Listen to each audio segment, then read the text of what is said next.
बहुत गहराई पर पाई जाने वाले मछलियों का शरीर बाहर निकालने पर क्यों फट जाता है। लेकिन कुछ कुछ ऐसी मछलियां होती हैं जिनको अगर गहराई में जिंदा रहना है तो उनका, और अगर कोई मछली चली गई एकदम गहराई पे, समुद्र में बहुत गहराई पे, तो बहुत चांस है कि मछली मर जाएगी। इसलिए बांध को नीचे चौड़ा और ऊपर में पतला।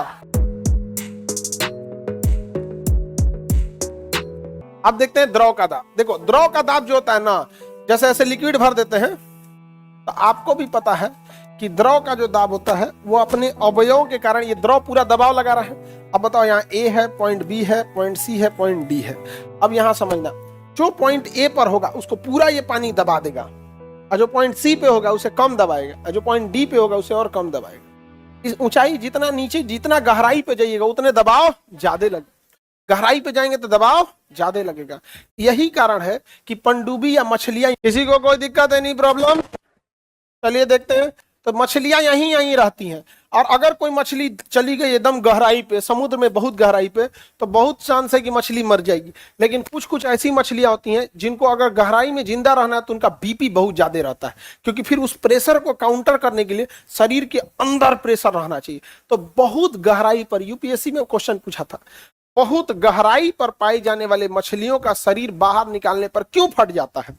क्योंकि गहराई को बैलेंस करने के लिए उनके शरीर में बहुत हाई प्रेशर रहता है। आप तो उसको जाल डाल के निकाल रहे हैं, अब निकाल रहे हैं तो उसके अंदर का प्रेशर ज्यादा है, इतना प्रेशर है कि नस फट जाता है, मछलियों का मांस ऐसे फट जाता है। यहाँ समझ में आ गया कि नहीं गया।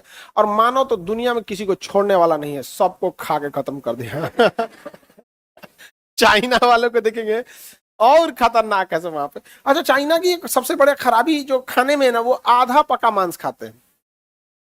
हाँ, सॉटे सॉटे, समझ में आ गया। मांस पूरा पका नहीं रहेगा, आधा, जैसे हम लोग आधा, जैसे मकई भून के खाते हैं, तो आप मकई को देखिएगा, हम लोग कंप्लीट नहीं भूनते हैं, 60% भून देते हैं मकई को। जो मक्का भुट्टा खाते हैं ना, 60% लगभग क्या करते हैं, भून देते हैं, अब बाकी हम लोग उसको खा लेते हैं।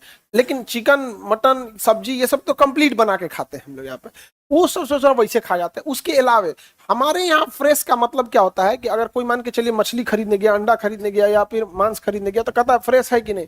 उनके यहाँ फ्रेश का कंसेप्ट अलग है। फ्रेश का मतलब जिंदा, उनके यहाँ फ्रेश का मतलब जिंदा। जैसे हम लोग मछली खाएंगे ना तो उसको मार के फिर कटेंगे, वो ऐसा नहीं, मछलियां उठा के लगा धुल दिया, वो जिंदे है, और तेल एकदम खोल रहा है, जिंदे में डाल देगा। उनका कंसेप्ट अलग है यहाँ पर। बाप रे, हम तो भाई अभी जा रहे हैं चाइना, तो हम तो एक बिहार का होटल है वहां पे। हाँ, बिहारी कोइयो है जी, चाइना में भी है। होटलों का नाम है शुद्ध बिहारी भोजन। वहां पे बिहार का है, वहां पे बिजनेस के लिए गए होंगे लोग। अब बिहार का है तो इंडिया का कोई जाता होगा तो खा लेता होगा। वहां पे चाइना में डर लगता है ना, जो कौन ची खिया देगा। सांप को खिया दिया, आदमी सवेरे लगा नागिन डांस करना। दिक्कत होगा यहाँ पे। तुम डरावना चीज हो जाता है यहाँ पे। तो बताओ भाऊ, ये गहराई पे मछलियां फट क्यों जाएंगी? प्रेशर के कारण। अब एक बात बताओ, अगर कोई बांध बनाना है, बांध को, तो उसपे ज्यादा प्रेशर ऊपर लगेगा कि नीचे? इसलिए बांध को नीचे चौड़ा और ऊपर में पतला। ऊपर में ज्यादा प्रेशर नहीं है तो काहे लिए पैसा बर्बाद करना है। तो बांध को चौड़ाई कहाँ रखा जाता है? नीचे। बांध का प्रेशर ज्यादा कहाँ रहेगा? नीचे की ओर। अब अगर ये कोई पाइप बोतल ले लेते हैं और इसमें 2 जगह होल कर दे, 1, 2 और 3 जगह से सुराख कर देते हैं, तो सबसे तेजी से पानी लीकेज कहाँ होगा? कहाँ होगा वो? ए।